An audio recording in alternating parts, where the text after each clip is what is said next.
Hi, you are listening to the Conflict and Development in Africa podcast. This podcast is for policymakers, governments, researchers, students, businesses, and anyone that is interested in conflict and development issues in Africa. On this podcast, we hear from experts from across Africa and the world. Your host, Dr. Michael Nwankpa, will ask the questions you would want answers to. Michael Nwankpa has an extensive experience spanning over a decade studying, researching, writing, and consulting on conflict and development issues in Africa.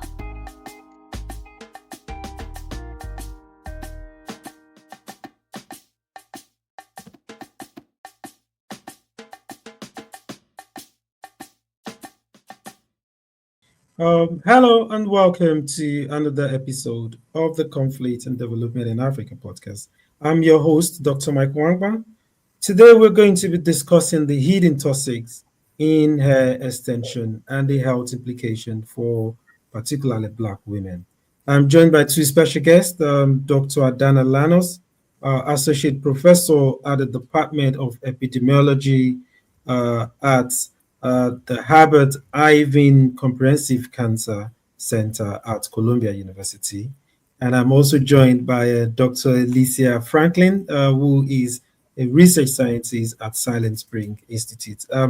Ladies, it's a pleasure to have you join me today, and I look forward to a wonderful conversation. Thanks for having us. Yeah, I'm grateful to be on the platform.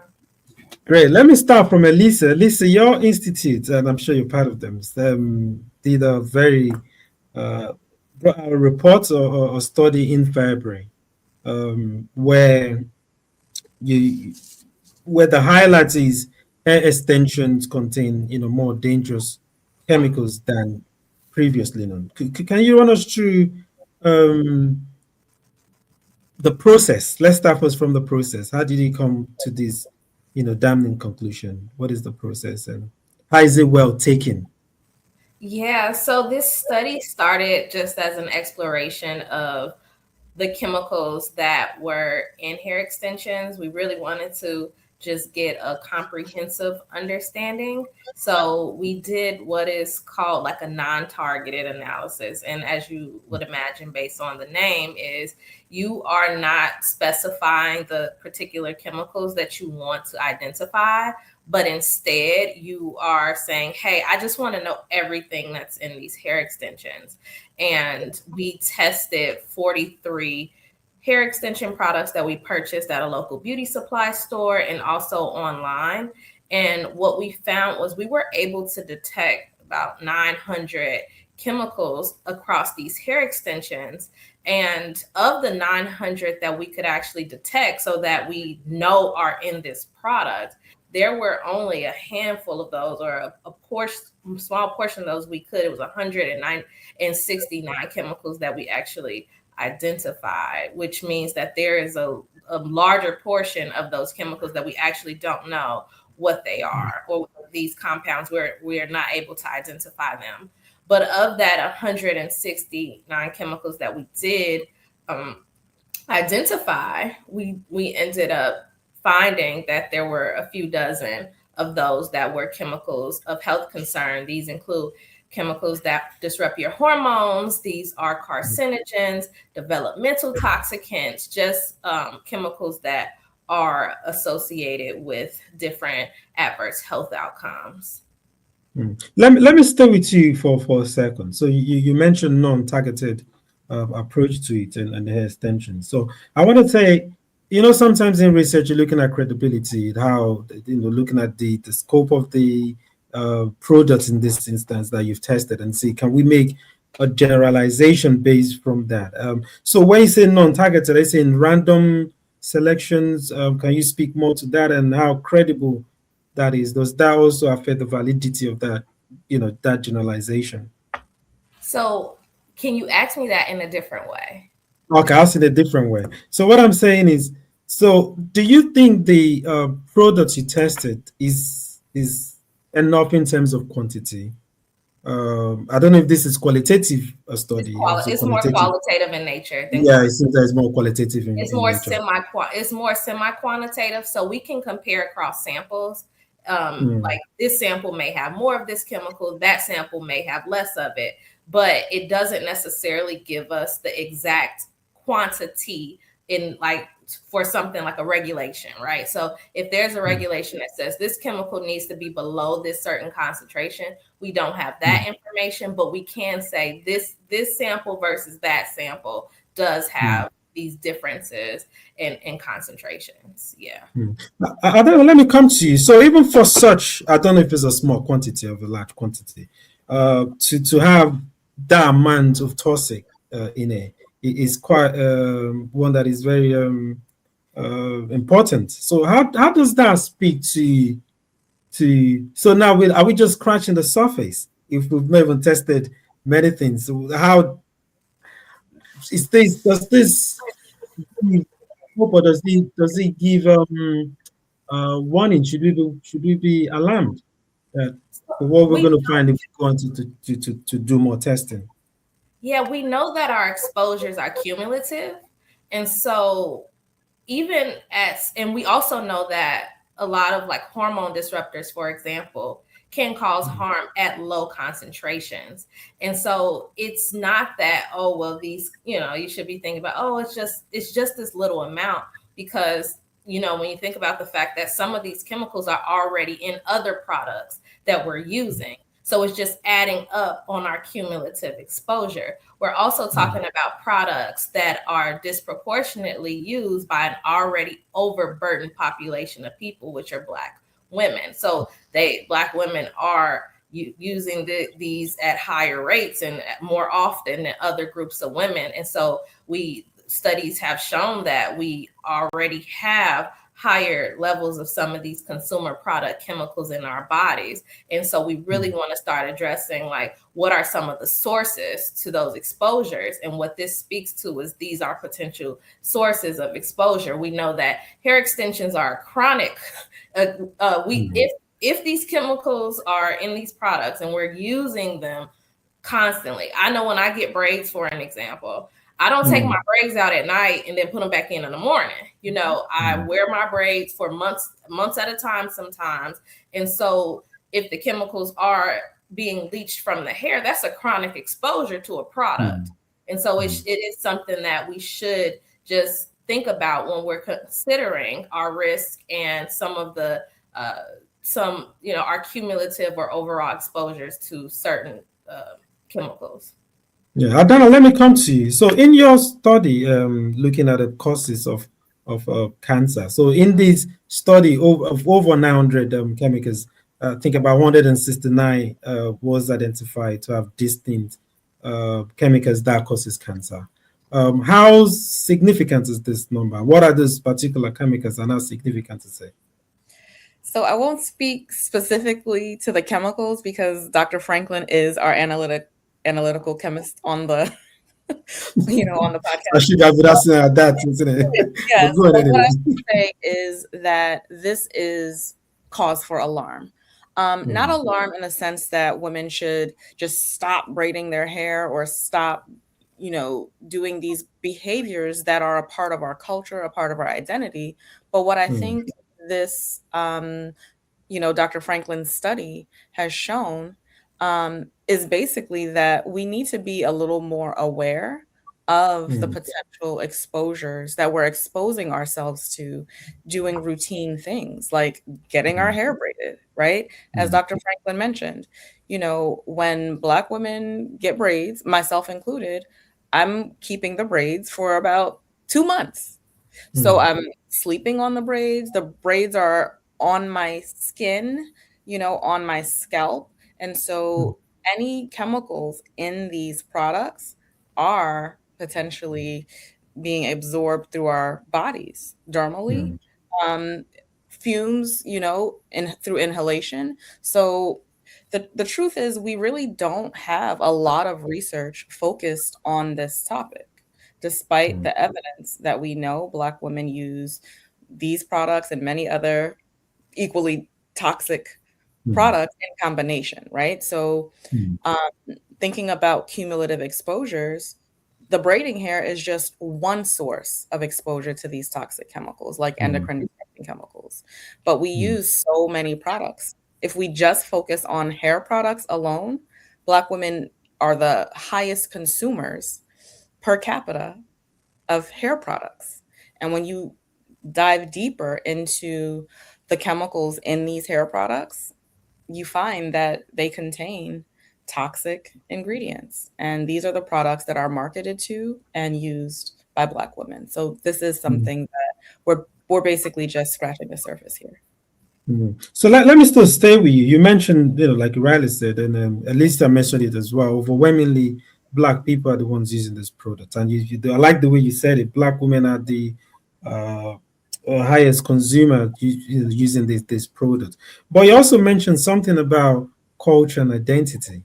So I wanted to ask, what culture and identity are you referring to here when you say culture and identity? So I would say that as a Black woman, and I'm speaking as a Black woman, right? Like my hair is a part of my identity.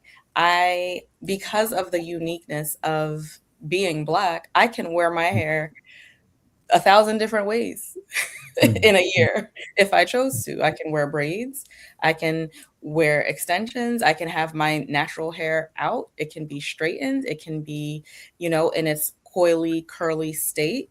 We have the prerogative to wear our hair any way we want. And it really is a reflection of who we are and where we come from. And I would say braids is a part of our cultural identity, right? Like it's an art form if you think about it from the African continent. And many of us in the Western world, like we also appreciate that form of sharing our identity through our hair. So go on. Add to go. Yeah, you can add to it. Yeah.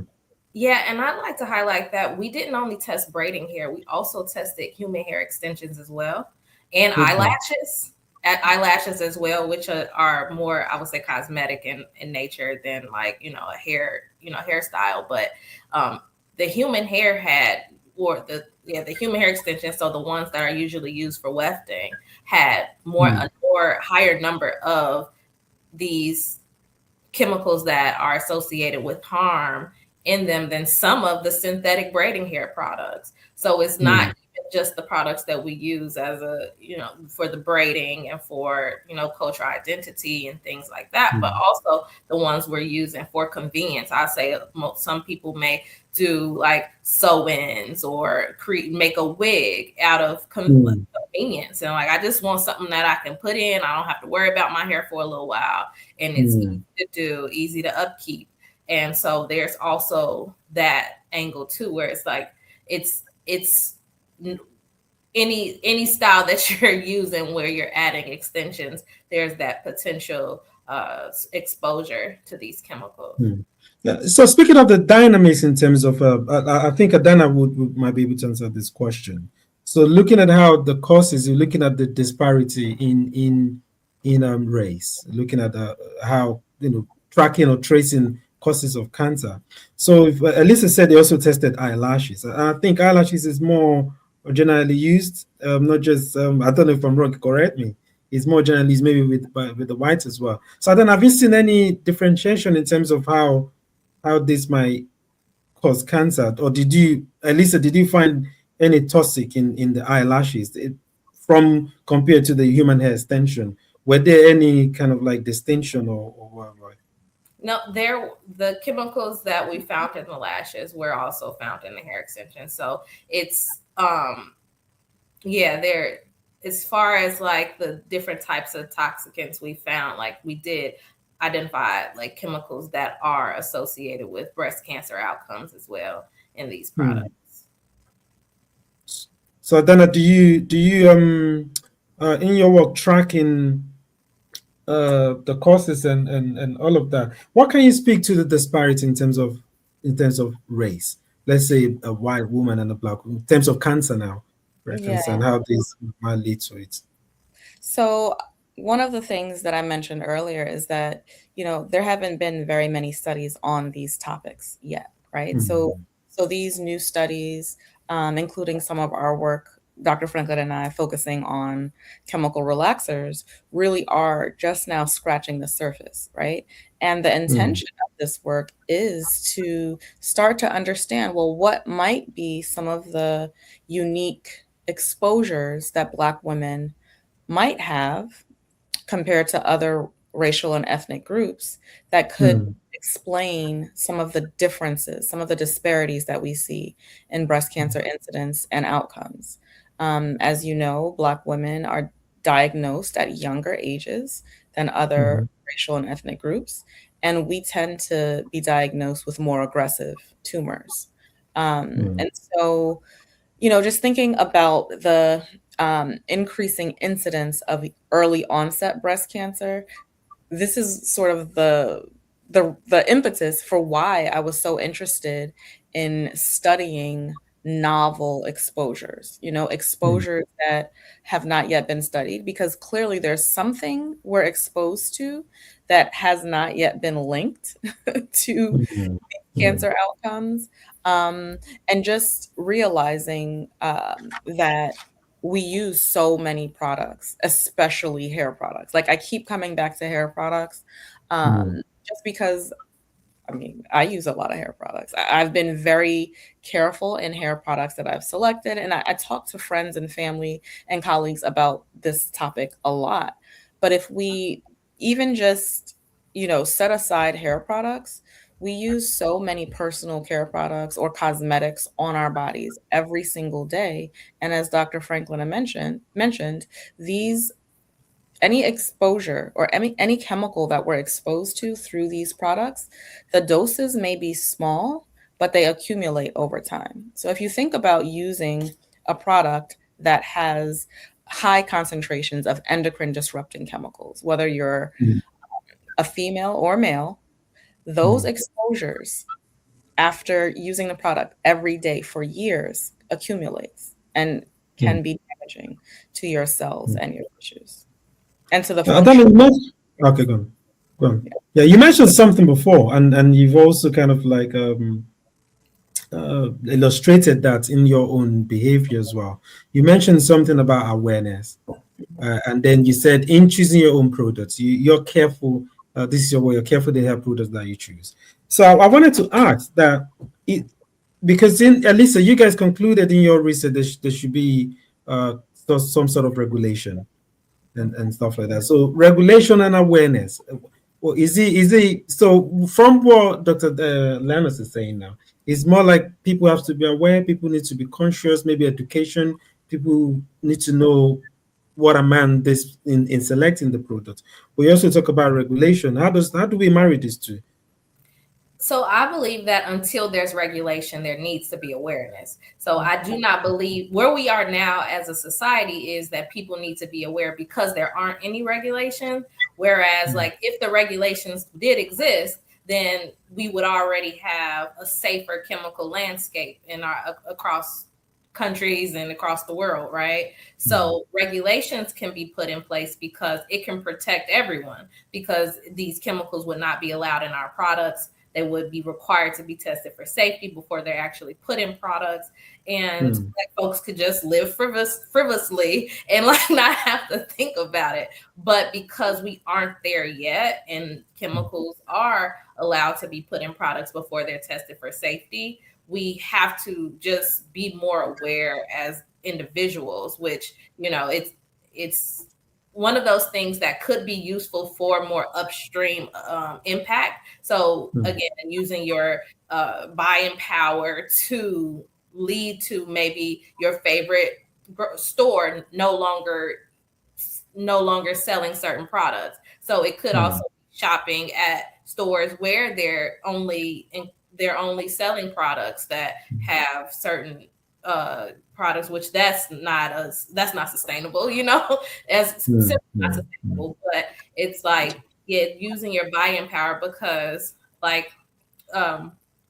Llanos mentioned, it's like we are the ones purchasing these products at way more than any other group of people. But we all decided that, we will no longer allow companies to continue to sell us products that they know could cause us harm, they would think about it and figure out how to create a safer formula for us to purchase. Yeah, I don't know. Let me ask you. Oh, yeah, go ahead. Yeah. So I think that the solution is multi-pronged, right? The first thing I'll say is consumers should not need to have a degree in chemistry to understand which products are safer than others, right? But overall, I think awareness is our first step because, as Dr. Franklin mentioned, through awareness, we can begin to make more informed decisions about the brands that we purchase. If we know that certain brands are intentional about making cleaner, safer products that we use, then we might spend our money there. But awareness is just sort of the first step as we continue to generate this data. But in addition, we need interventions at the retail level, at the manufacturing level, at the policy level. So this really is a multi-level, intervention that is needed. And I think over time we can get there, but a lot of sectors have to come to the table to make sure that products that are marketed to and used by an already vulnerable group are better. And like but we could that you could just ask and say, why is there no regulation so far, and what is the level of activism to get regulation, or why? So in the US, regulations are minimal. In the UK and in the EU, rather, there appears to be much more regulation of chemicals in consumer products. And without going too deep into what exists, in certain places and what doesn't exist in other places, the real question is, why have some nations decided to emphasize safety around chemicals and prohibit certain chemicals from consumer products, including food, and why other countries don't? So there's a disparity right there, right? Policies are different. I can't speak to why certain policies exist in certain places and they don't in others, but these are things to think about, right? So the same brands that sell products in the US have very different regulations to be able to sell their products in the EU. Elissia, you're going to say something. Sorry for cutting you short.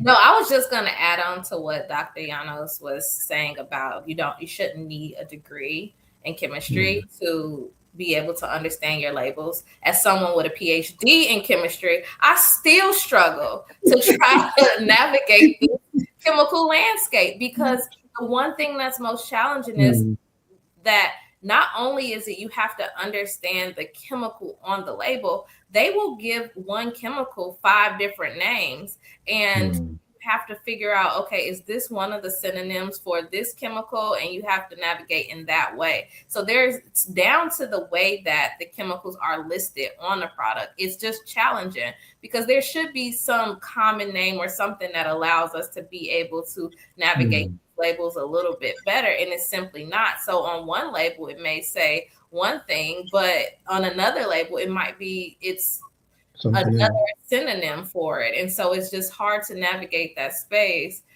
for everyone. I was going to ask Elissia, what is the implication of your study outside of the US, because the products you tested were in the US? So would you say it would be the same if you had tested products outside of the US? Yeah, so there are actually studies that were done in Nigeria where they found heavy metals in braiding hair as well, but they didn't test for the broader. They didn't test for the broader chemicals that are in the hair extensions. So based on what it having the heavy metals, I assume there's potential for them to have some of those other harmful chemicals in the braiding hair as well. So, but that, again, like Dr. Llanos has mentioned multiple times, it's just we need more funding in this work. There needs to be more emphasis on understanding what are in the products we're using.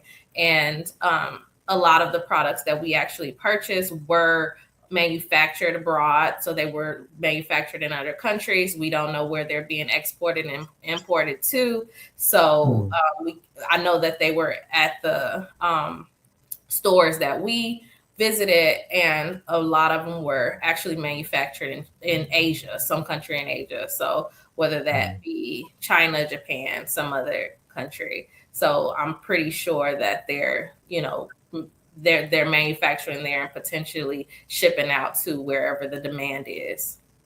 And what I was going to ask Adana is a question that is maybe kind of like general as well, to say it is quite a paradox that a product that is used overwhelmingly by the Black population, whether in America, whether in Africa, is being produced, as Elissia said, by people outside of the continent, people of the different ethnicities that might not understand some of the composition of the Black. Why is that so? And why is the Black populace, Black scientists not taking agency or ownership or trying to find something that for themselves, something that helps them for themselves?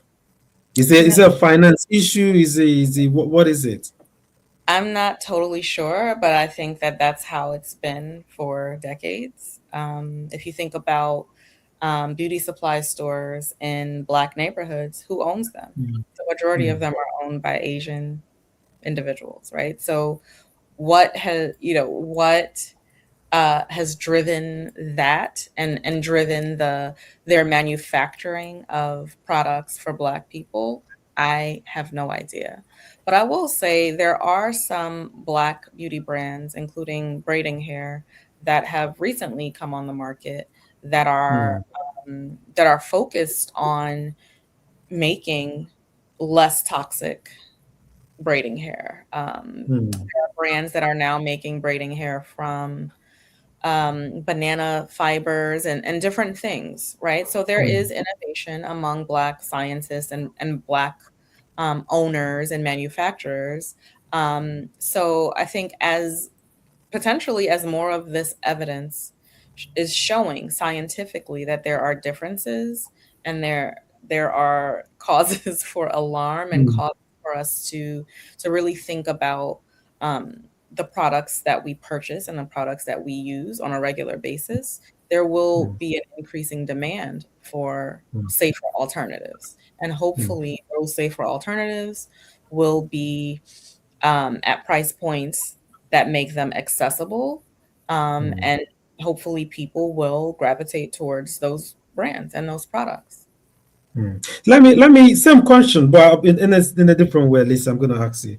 So, even here in the UK, when you say you're going to an African store, I'm always quite bedazzled with how it's Asian owned, and I'm like, how is it called an African store? Because it sells African product, but it's owned by Asians. So, if we continue and say, now, when these Asian stores or Asian manufacturers produce this stuff, do you think there is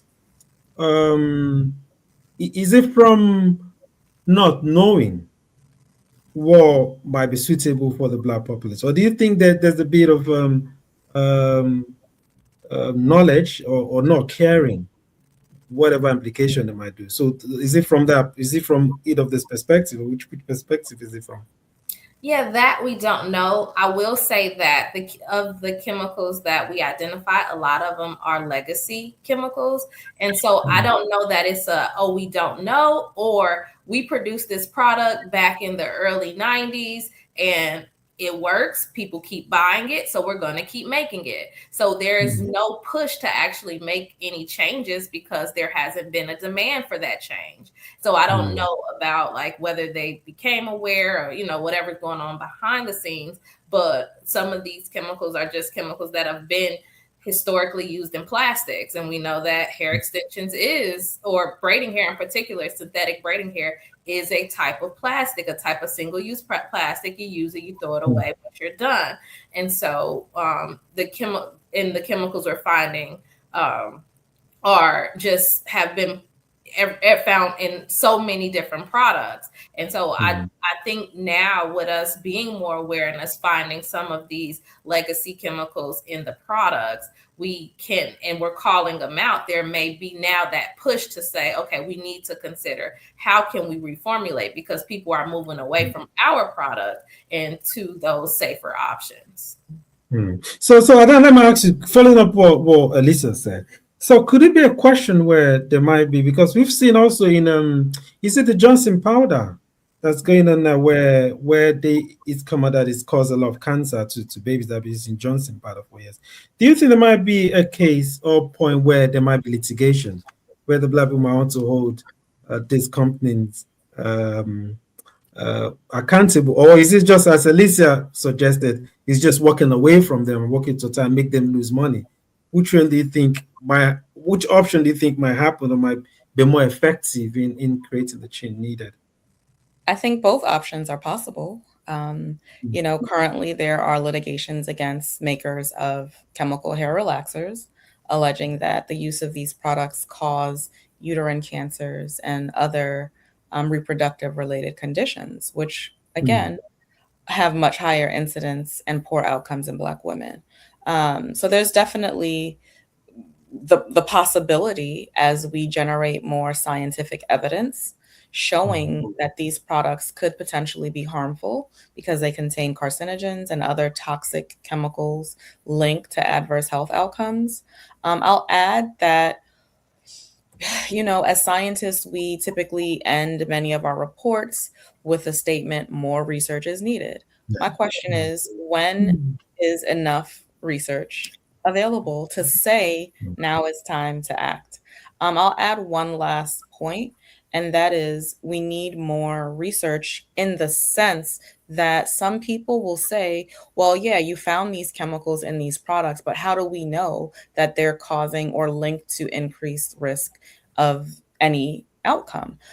Well, until we're able to do those studies and design those studies to generate credible evidence, all we can do is rely on the evidence that has shown for decades that these are carcinogens, these are toxic chemicals, they're linked to health harms, right? So when is enough evidence enough? I don't have that answer, but I do think that, this is important research, and people will start to understand that we do really need to think about the products that we're using, because we really are exposing ourselves to many things unintentionally.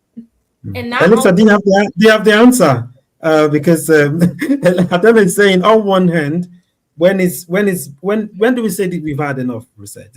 But on the other hand, you're also saying this particular is under researched. So what are we saying? How do you reconcile that paradox? Well, I'll say this. I think that I'm a firm believer that chemicals should not be put on the market until they've been studied. So when we talk about under versus over, I think that there's enough evidence for some chemicals to say that we know that this chemical is associated with harm, and we probably shouldn't be adding this to the products that we're using every day. And so until and then there are chemicals that we just have absolutely no knowledge of. And so I think that there is enough evidence for some chemicals, and then there's not enough for others. So there's that. But I also wanted to add that the work itself, I think the reason why when it comes to hair products in particular, and products that are mostly used in the Black community or Black communities, it's behind is because a lot of this work is not informed by the people in the communities that actually are have these lived experiences. So I think it's also important in thinking about how to do this research that you're actually engaging with, and it's being led by the folks that actually are impacted by these studies as well. So it's not just about finding someone who has the money to do it, but making sure you're uplifting the scientists and the people in the community that actually have the lived experience to be able to help to guide what the research question should be, and what's feasible, and what is something that is sustainable long term that can actually make an impact. I'm going to ask both of you the same question, but let me start with Adana. So I'm going to go back to the question of identity and culture, and look at as black people and black women. Look at the history of let's go way back to the history of wearing human hair, and other than say, where did it come from, and is that natural to the black woman, and why is there, from what Elissia said, why is there no uh, that kind of like intense interest among the same communities that you're fighting for to be leading this kind of research? And should we, is that really our identity? Is there an identity crisis here, where again, people might look at it, a lot of people have looked at it from a question of trying to be more European or whatever it is. How do you navigate that, all of these complexities, where you're looking at, this is my choice, and people are looking at it, but again, looking at the origin, and this is more European. You talked about, before we started, Adana and I talked about lightning cream as well, which is quite prevalent in Africa, where people want to bleach their cream. So would you say this is identity, this is a choice, or is it also some sort of colonial heritage, or trying to mirror or be like someone other than what you are naturally? So how do we deal with all of that? Yes. This is a question that we grapple with a lot doing this work.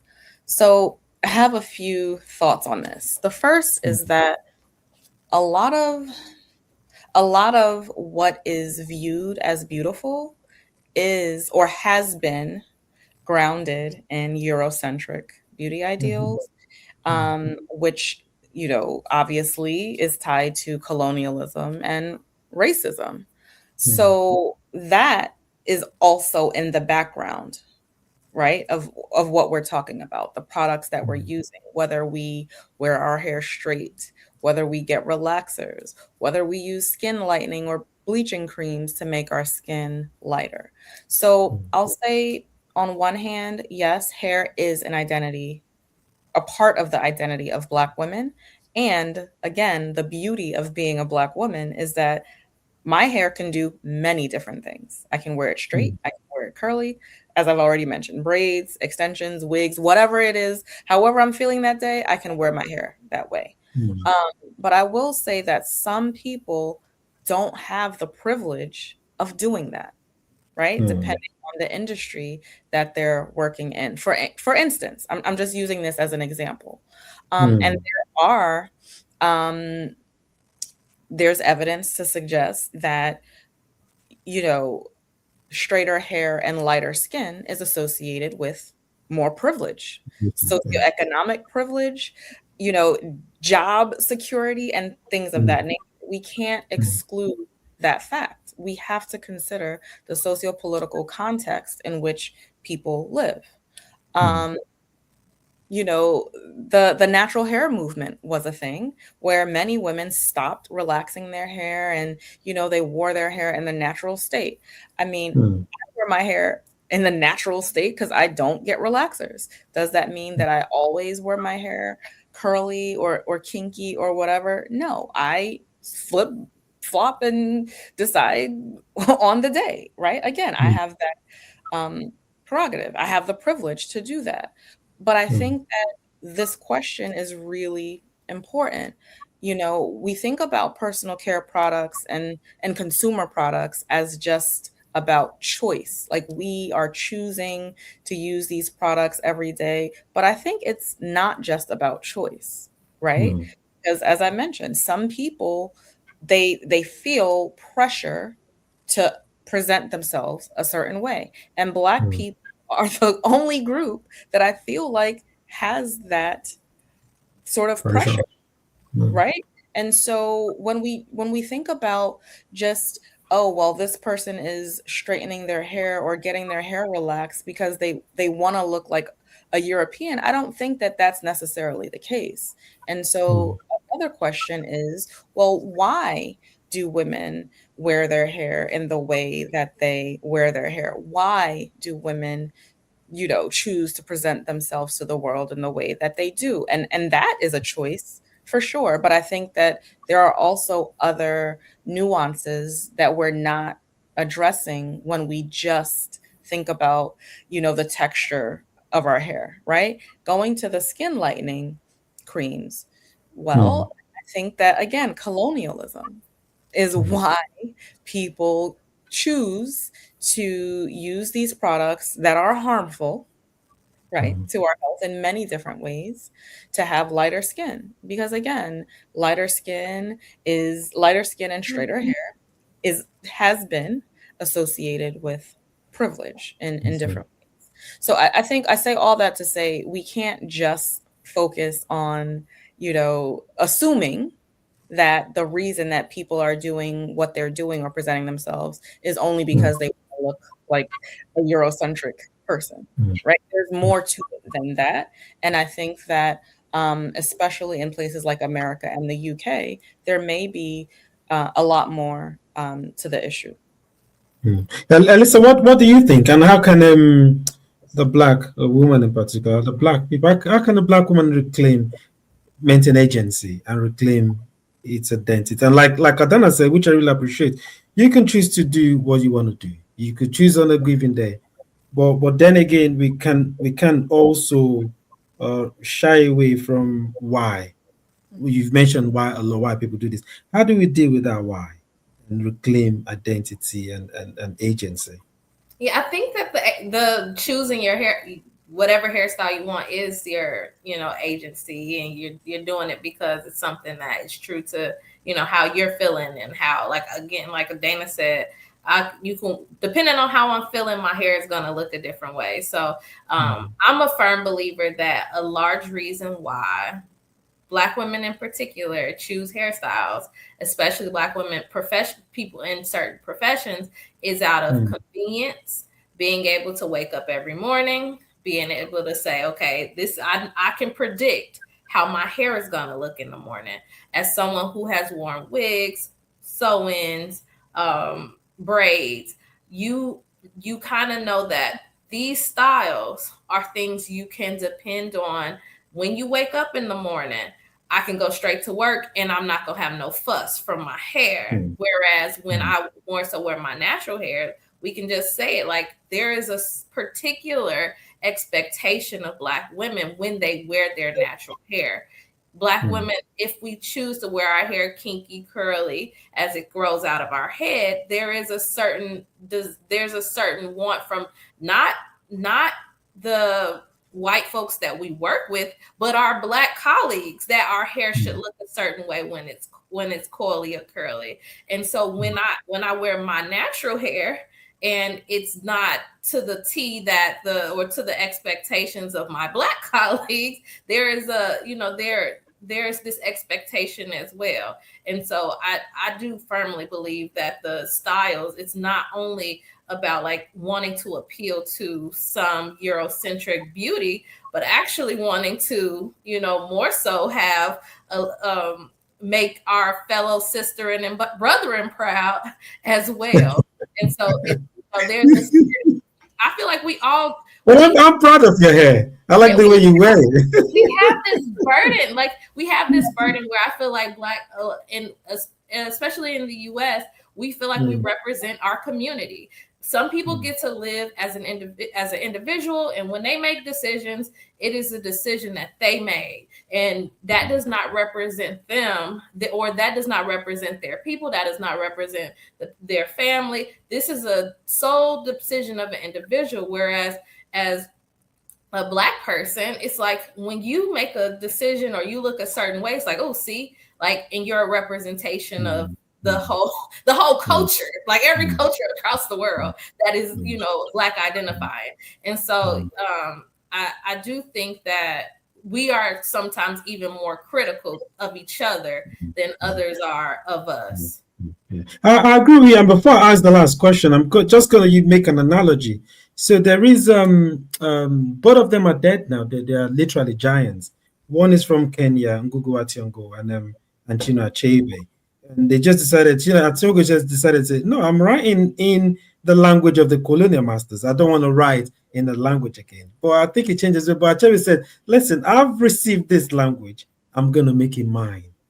So right in a way, so I now understand what you're talking about. Yes, this is it, but I'm gonna wear it in my own way and make it mine. And then that way you've taken back control, taken back. So I really appreciate that. So last question to both of you. What is the solution in the midterm, in the medium term and the long term? I'll start. I think the solution is to continue doing this work, right? As Black women, we are leaders in this field. We have the lived experience. We use the products. We sort of understand some of the explanations behind why we're using these products. But this work coming from, and being led by Black women in collaboration with community partners, we are leading and paving the way to really understanding why certain products marketed to us, used by us, are more harmful. In addition, we also can lead the way in, elevating brands and manufacturers of products made for us that are better, safer, less toxic, containing less chemicals of concern. So in the meantime, we just need to continue doing this work and continue spreading the information, spreading the awareness, and hopefully this will drive some of the multi-level interventions that I alluded to earlier. Brilliant. And you, Elissia? And I believe that, with the research, there needs to be more work to try to hold these companies accountable. And so whatever research can be done to say, hey, you should stop adding these chemicals into the products. I really believe that it's the chemical regulation that can really help and make a safer chemical landscape for all. So if there were chemists, for instance, held accountable for understanding what their final chemical product does as far as health outcomes, that in itself would have so many downstream effects. So if, for instance, when that chemical is synthesized, it shouldn't just be, it has this functional purpose and it works for non-stick and it works for keeping the hair soft and luscious. It should then be a further analysis and required to do further analysis to say, hey, this chemical also isn't associated with reproductive issues. It's not associated with breast cancer. It's not associated. And there should be some panel that's required of these scientists before they're allowed to go and take their patented chemical and put it into whatever they want to, because we have a history of putting these chemicals in products and they're innocent until they're proven guilty. And the people who are who are then feeling this and impacted are the most vulnerable folks in the world. Ladies, I really, really enjoyed this. I'm just going to act like an expert on this and add one suggestion and say, whilst we're doing all that, I think there should be some activism. And to create that awareness that you mentioned about, and also to create some sort of panel. And in that panel, you have people like yourself that are very expert to be in that panel as well, because it's one thing to create a panel, but it's another thing to have people that are very learned and people that have been affected by this, that really understand it from a scientific perspective and also from a consumer perspective to be in that board. But anyways, I'm really grateful to have both of you. I enjoyed. I see your passion, and I'll keep in touch and keep track of your work. And yes, once you do more research, we'll bring you back again. We'll talk about this and see how to promote this. But I really, really appreciate your time. And I say good morning to you, good afternoon, yeah, and have a brilliant day. I've enjoyed the rest of your day. Thank you. You're welcome. Thank you for tuning in to this week's episode. It's an interesting episode where we've looked at toxins or toxics in product extension and the health implication for particularly Black women. Join me as usual to thank our guests, Dr. Adana Llanos and Dr. Elissia Franklin. For now, stay blessed, and I'll see you next week.